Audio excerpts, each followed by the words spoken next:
माँ की मोहब्बत अंधेरों में एक ऐसी रोशनी की मानंद है जो आपकी ज़िंदगी को रोशन कर देती है। मेरे लिए मतलब ये जो एक जर्नी है ना पेरेंट्स की और बच्चों की, इट्स लाइक ये एडवेंचरस है, थोड़ी फ़न है। कुदरत का हसीन इनाम, ए माँ तुझे सलाम, लहजे को नरम कर लो जब माँ से करो कलाम। माँ एक ऐसी हस्ती है जो बेलौस मोहब्बत, क़ुरबानी और शफ़क़त की मिसाल है। चाहे वो हज़रत ख़दीजतुल कुबरा की पर्सनालिटी हो, हज़रत फ़ातिमतुज़ ज़हरा सलामुल्लाह अलैह या बीबी आयशा रज़ियल्लाहु ताला अन्हा। माँ की मोहब्बत अंधेरों में एक ऐसी रोशनी की मानंद है जो आपकी ज़िंदगी को रोशन कर देती है। आज हमारे साथ स्टूडियो में मौजूद हैं दुआ अली वारसी, जो राइटर हैं in the cradle of love. So Dua, what inspired you to write this book? It's basically about my mother, and so this book is like not specifically related to my mother. Yes, I have shared our journey together, but the thing is, I also mentioned the motherhood also, the love of the mother. ये सारी चीज़ें हैं इसमें। अब फिर like how even अल्लाह ताला has also like told us through Quran कि आपको अपने पेरेंट्स के साथ कैसे रहना चाहिए। तो वो चीज़ें भी कुछ हैं इसमें, मतलब सम हाउ लाइक थोड़ी बहुत मैंने कनेक्ट की हैं इसमें। आई ट्राइड माई बेस्ट, और इट्स जस्ट ये बुक लिखने का रीज़न ही मेरी मामा है। तो like she always wanted me to write publicly. वो उनको हमेशा लगता है मैं बहुत अच्छा लिखती हूँ, तो मुझे लिखना चाहिए और लोगों को पढ़ना चाहिए उसको। तो जिस पे जो है ना मैं उनसे थोड़ा आर्ग्यू भी करती हूँ अभी भी, कि अभी जो है ना मतलब मैं भी उस तरीके से उतना अच्छा नहीं लिख पाती हूँ जितना मुझे होना चाहिए, and I am not like very comfortable in like sharing my pieces publicly. So उन्होंने एक दफ़ा पढ़ा था मेरा लिखा हुआ, तो उसके बाद से उनको हो गया अब तुमने लिखना है। और अभी भी like it's a surprise for her, उनकी बर्थडे पे ही like I launch it officially. तो उनको नहीं पता, वो अभी भी जब भी मुझसे कॉल पे बात करती हैं शी इज़ ऑलवेज लाइक तुम लिखती क्यों नहीं हो। वो मुझे अभी भी गुस्सा करती हैं कि तुम नहीं लिख रही हो, तुम कुछ आर्ट पीसेस इस तरीके के नहीं बना रही हो। तो like there are like plans मेरे हैं बुक्स से related, and she always like force me कि भाई लिखो, ये सब कुछ है। लेकिन मुझे होता है कि मैंने अभी जो है ना ये शेयर नहीं करना उनसे। It's nice, it's your personal experience basically, जो आपका और मदर का आपका रिलेशनशिप बचपन से यस रहा है। And that is something I've read your book, like you have crafted very nicely the relationship between the mother and the daughter and the bond between the mother and the daughter. So like, have you experienced this by yourself or you have got this inspiration from someone else? I have experienced it. Yes so when my mom was 18 years old, she got married. Yeah, very young. So, and she had me like after a year of her Okay. marriage. So yeah, so even for her it was also new. Even अभी भी जब कभी होता है साथ बैठे होते हैं तो usually ऐसी random like I asked her कि what was your feeling? Like आप खुद उस वक्त मतलब उस एज में थी 18, मैं हूँ, लेकिन मैं मतलब यूनिवर्सिटी जा रही हूँ, दोस्तों में ये सब कुछ है, तो मुझे नहीं पता वो क्या एक्सपीरियंस था उनका या कुछ भी है।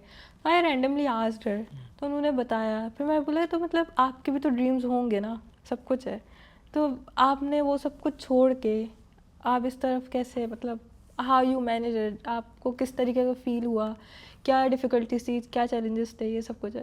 तो उन्होंने वो ऐसे ही मुझसे एक दफ़ा रैंडम शेयर किया था। I was like let's try to put it like you know very nicely कि एक मदरहुड क्या होता है। फिर उसके बाद when I lost my father in 2016, तो उसके बाद I got more close to my mom. तो एक वो बेस्ट फ्रेंडशिप होती है ना, तो मुझे ये होता है कि मुझे कोई भी मसला है कुछ भी है तो आई नो कि भाई मेरी दोस्त मेरे घर पे बैठी हुई है मेरे पास। ये होता है मुझे मतलब ये नहीं होता कि या मैं किसी दोस्त को कॉल करूँ, मुझे होता है यार अम्मा को कॉल करती हूँ, क्या सीन है भाई बताओ, ये वाला सीन होता है। और बहुत चिलिंग वाली मतलब एक रिलेशनशिप है हमारा, कि उसमें ये नहीं होता कि आपने ऐसा क्यों किया, ऐसे ये नहीं होता यार और सुनाओ। मतलब मैं इस तरीके से अपनी मामा से बात करती हूँ, तो ये है। Very very nicely said. जैसे दुआ ने कहा कि 18 साल में शादी हो जाती है, डेफिनेटली यार, उसके अपने भी तो कोई ड्रीम्स होते होंगे ना कि यार मुझे बिल्कुल। आगे ज़िंदगी में क्या करना है, and then we find her ending up holding a child and then like killing her dreams. But जैसे जैसे बच्चा बड़ा होता है वैसे वैसे लाइक लाइक दुआ, आप जब उस एज में आई, आपको किस एज में इस चीज़ का एहसास हुआ कि यार मेरी माँ के भी अपने ड्रीम्स होने चाहिए या उनके अपने ड्रीम्स हैं, so I will help her fulfilling her dreams? तो ये मुझे when I was in college, उस टाइम पे मुझे ये फील हुई थी ये बात। क्योंकि उस टाइम पे आई वाज राइटिंग, बट ये क्या होता है ना, आप थोड़ा छुप के लिख रहे होते हो, किसी को पता नहीं चले, पता नहीं मैं कैसा लिख रही हूँ या कुछ है। तो आई फाउंड हर डायरी तो वो मैंने जो है ना थोड़ी सी पढ़ी थी। उनको शेर व शायरी का बहुत ज़्यादा शौक़ है, तो मैंने जब वो पढ़ी, ऑल दो उस टाइम पे क्योंकि उर्दू मेरी इतनी ज़्यादा अच्छी नहीं थी, मैंने वो पढ़ी तो, लेकिन मुझे समझ नहीं आया इसमें इतनी मुश्किल उर्दू क्यों लिखी है ये वो। और वो लिखती भी बहुत अच्छा, मतलब ऐसा लगता है जैसा कैलीग्राफी की भी, मतलब बहुत अच्छा लिखती हैं वो। और वो मतलब वो बैठे बैठे रैंडम आप कोई भी बात बोलेंगे, उसमें से कोई भी वो वर्ड पिक करके ना उस पर कोई शेर आपको सुना देंगी, उनका ये है। और फिर उन्होंने मुझे बताया भी था कि जब मैं पैदा हुई थी तो उन्होंने मेरे ही नाम पे नज़म लिखी थी दुआ के उससे, and she had that article publish in the newspaper. But वो शिफ्टिंग में हम लोगों ने बहुत ज़्यादा शिफ्टिंग्स वगैरह की हैं घर की, तो उसमें वो शी लॉस्ट इट। तो वो अभी भी जैसा बताती हैं कि उन्होंने लिखा था, ये सब कुछ है। तो ये सारी चीज़ें हैं जिसने मुझे इंस्पायर किया कि नहीं, let's write something about her also. अच्छा, आपको लगता है कि हमारी सकाफ़त के अंदर, कल्चर में माँ के किरदार को नेगलेक्ट किया जाता है? यस। और किस एस्पेक्ट में, किस हद तक? अगर इवन बच्चे भी करते हैं, सिर्फ बच्चे भी नहीं, लाइक क्योंकि देखो, एक जर्नी बच्चों की होती है, ठीक है, बच्चा बड़ा होता है, अपने सराउंडिंग्स को समझता है, बिल्कुल। अपने पेरेंट्स को समझता है, राइट? क्यों? क्योंकि उसने पहली बार दुनिया में कदम रखा है, राइट? पहली बार चलना सीखा है। सिमिलरली माँ भी पहली बार ही माँ बनी है ना, बिल्कुल। वो राइट? उसके पास रूल बुक थोड़ी है ना, माँ के पास है ना बच्चे के पास है। उसकी भी जर्नी है, वही तो, दोनों को राइट? साथ में एक होता है, वही ना, वही बात है कि आप एक्सपेरिमेंट करते हो, एक्सपीरियंस करते हो चीज़ें साथ, फिर then you get to know each other, फिर आपको सबके एक दूसरे के डिसलाइक और लाइक्स समझ आने लगते हैं। तो ये है कि मेरे लिए मतलब ये जो एक जर्नी है ना पेरेंट्स की और बच्चों की, इट्स लाइक ये एडवेंचरस है, थोड़ी फ़न है। अगर हम इसको इस पर्सपेक्टिव से सोचें अगर, तो डेफिनेटली है, क्योंकि आपको नहीं पता, आपको एक वो हो रहा है कि यार ये कुछ नया मुझे सीखने को मिला किसी और के बारे में, तो इट्स समथिंग वेरी इंटरेस्टिंग। तो अगर, और फिर वही चीज़ है कि जो जिसकी कैपेसिटी में जो चीज़ होती है वो उतना वो आपको देता है, चाहे वो बच्चा हो चाहे वो पेरेंट्स हो आपके। तो मुझे नहीं लगता कि कोई भी मतलब पेरेंट्स अपने बच्चों के लिए कुछ बुरा चाहेगा। कहते हैं बाप का पहला प्यार बेटी होती है और माँ का पहला प्यार बेटा होता है। आपको बेटी होकर कैसा लगता है? ये कंप्लेन मेरे भाई बहुत करते हैं कि ये हमारे ऊपर ये बात आके जो है ना झूठ साबित हो जाती है, क्योंकि मैं पहली थी घर की ना, और काफ़ी टाइम बाद कोई जब घर पे बच्चा हो, तो मेरा तो मतलब ऐसा था कि मैं कभी बेड पे नीचे में लेटी ही नहीं हूँ, हमेशा मुझे गोद में ही, मतलब सो रही हूँ तो मैं किसी की गोद में ही सो रही हूँ, ये था। और सबकी बारियाँ लगती थी, तो ये चीज़ है। तो मुझे सबसे मतलब बहुत ज़्यादा एक्सट्रीम पे प्यार मिला है और अभी भी ऐसा ही है। तो मतलब मैं ये नहीं कह सकती कि मतलब ये बात सच है या नहीं है, होगी बहुत से लोगों के लिए, बट मुझे तो दोनों से मतलब इक्वल ही मिला है प्यार। आपने अपनी किताब में बच्चे के मुख्तलिफ़ लम्हात को लाइक बहुत अच्छी तरह से खूबसूरती से बयान किया है, जैसे कि बच्चे की पहली मुस्कुराहट, पहला कदम, पहला स्कूल का दिन। इस लम्हात को शामिल करने का मतलब आपका what was the reason to include that? Because you haven't experienced that definitely, right? So how did you feel it कि what your mother have experienced? तो वही बात, जब भी गैदरिंग्स होती हैं तो सब बैठते हैं, तो सब मेरा बचपन बहुत ज़्यादा डिस्कस करते हैं कि तुम बचपन में ऐसी थी या हमने तुम्हारे साथ इस तरह था। और फिर जब मुझे एक्साइटमेंट के साथ वो लोग सब बातें बार बार वही रिपीट कर रहे होते हैं, तो मुझे होता है यार मतलब they are not getting bored of telling me what they have experienced with me. सही है। तो फिर मुझे ये हुआ कि क्योंकि इवन लाइक मेरे जो मामू हैं, खाला हैं, उनके भी बच्चे हुए, तो लाइक उनके साथ मैंने भी मतलब बैठी उठी, उनको मैंने देखा है। तो एक मुझे, जबकि ऑल्दो वो मेरे मामू और खाला के हैं, बट मुझे उनके साथ बहुत मज़ा आता है उनसे बातें करके इस तरीके से। तो फिर मुझे हुआ कि यार डेफिनेटली हाँ, मतलब इन लोगों ने भी कुछ एक्सट्रीम, मतलब कुछ डिफरेंट ही इसी टाइप का एक्सपीरियंस ज़रूर किया होगा। ये था। कुदरत का हसीन इनाम, ए माँ तुझे सलाम, लहजे को नरम कर लो जब माँ से करो कलाम। जन्नत माँ के कदमों में, ये नबी का है पैगाम।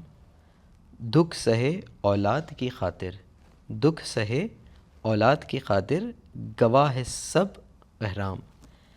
आपने अपनी किताब के अंदर माँ की एक जर्नी को, बच्चे की पैदाइश से लेके हस्बैंड को लॉस कर जाना, she lost her husband and in 2016, how old were you at that time? So I lost my father before a month of my birthday. I was turning 16 actually at that time. Yes. And how did you help her in coping up? It's just we used to sit together and we talked about our like she used to talk about her husband, I talked about my father, like how we had our relationship with him, or yeah, we started doing those things which Baba loved and Baba used to do. So yeah, that was only our motto that time. Even still now for me, it's still the motto, like doing what I love. It's just basically because my dad only wanted me to do what I love to do. So that's what I'm doing right now. Any message you want to give it to the people about this book or to your readers? So यही कि मतलब हम एक time पे, या एक ख़ासतौर पे जो टीनेज वाला टाइम होता है, उस टाइम पे हम बहुत ज़्यादा रिबेलियस हुए हुए होते हैं। और दूसरा ये कि हम ये समझते हैं कि यार हमारे पेरेंट्स हमारे लिए कुछ नहीं कर रहे हैं, उन्होंने कुछ नहीं किया होगा। तो मैं ये समझती हूँ कि जो उनकी कैपेसिटी में होता है ना उस टाइम पे, वो सब कुछ करते हैं, वो आपको सब कुछ दे रहे होते हैं। और इतनी बड़ी बात, जब अल्लाह ताला कुरान में एक चीज़ मेंशन कर रहे हैं ना, तो इट मीन्स समथिंग। वो अलग बात है हमें उस टाइम पे समझ नहीं आए, या अगर आप खुद से समझना नहीं चाहो, वो एक अलग बात है। लेकिन मैं बोलूँगी जब आपके पास दोनों होते हैं ना, मे बी आपको उस टाइम पे शायद वैल्यू ना पता चले, लेकिन when you lost only one, तो फिर आपको पता चलता है कि कोई एक ना भी हो ना, तो आपकी दुनिया कंप्लीट नहीं होती। तो जब तक हैं उनके साथ हमेशा अच्छे से रहें, जो भी है। और उन ठीक है, अगर समटाइम्स लाजमी नहीं कि पेरेंट्स आपके हमेशा हर बात ठीक कहें, लेकिन अगर आपको लगता है कि वो कहीं गलत भी है ना, तो there are many ways to tell them, to make them understand कि नहीं, ये चीज़ आपकी सही नहीं है, ये चीज़ ऐसे भी हो सकती है, ये चीज़ें। और ये कि आप छोटे हो तो आपको डेफिनेटली इतना ज़्यादा एक्सपीरियंस नहीं है लाइफ का, ये तो वो आपको सेफ प्रोटेक्ट करने के लिए आपको हर चीज़ों से रोकेंगे। ठीक है, ट्रेंड्स चेंज हो रहे हैं, दुनिया चेंज हो रही है, सब कुछ है, बट आपको उनको भी समझना चाहिए उस टाइम पे कि मे बी वो डरते हैं, क्योंकि जैसे ये दुनिया है, या जो भी हालात हो रहे हैं, या जो भी उन्होंने एक्सपीरियंस किया होगा, जो भी उनके बैड एक्सपीरियंसेस होंगे, तो उस हिसाब से अगर वो कुछ बोल रहे हैं तो सुन लो, समझने की कोशिश करो। नहीं हो तो उनको बाद में बैठ के दूसरे और 10 तरीके आप उनसे बात करो, but you should stay polite, और उनको दोस्त बनाओ अपना। क्योंकि एक मुझे लगता है कि आपके सिर्फ पेरेंट्स ही हैं जो आपके अपने वाकई में सगे होते हैं, बाकी जो ये सब बोलते हैं ना खून के रिश्ते और ये वो नहीं होते, कोई भी आपका अपना नहीं होता सिवाय आपके पेरेंट्स के। That's very nice, that's very true. Parents को हमें भी समझना चाहिए। हम हमेशा अपने पेरेंट्स को कहते हैं कि यार आप हमें समझते नहीं हैं, हमें भी अपने पेरेंट्स को समझना चाहिए कि यार शी और he is also going through a journey, कि माँ भी जो है वो अपना एक जर्नी कर रही है, उसका भी ऑल्सो पहला एक्सपीरियंस एंड ऑल डैट। तो in the cradle of love, it's a small gift for you on your birthday by Dua. Hope you will read it and you will enjoy it. Thank you very much.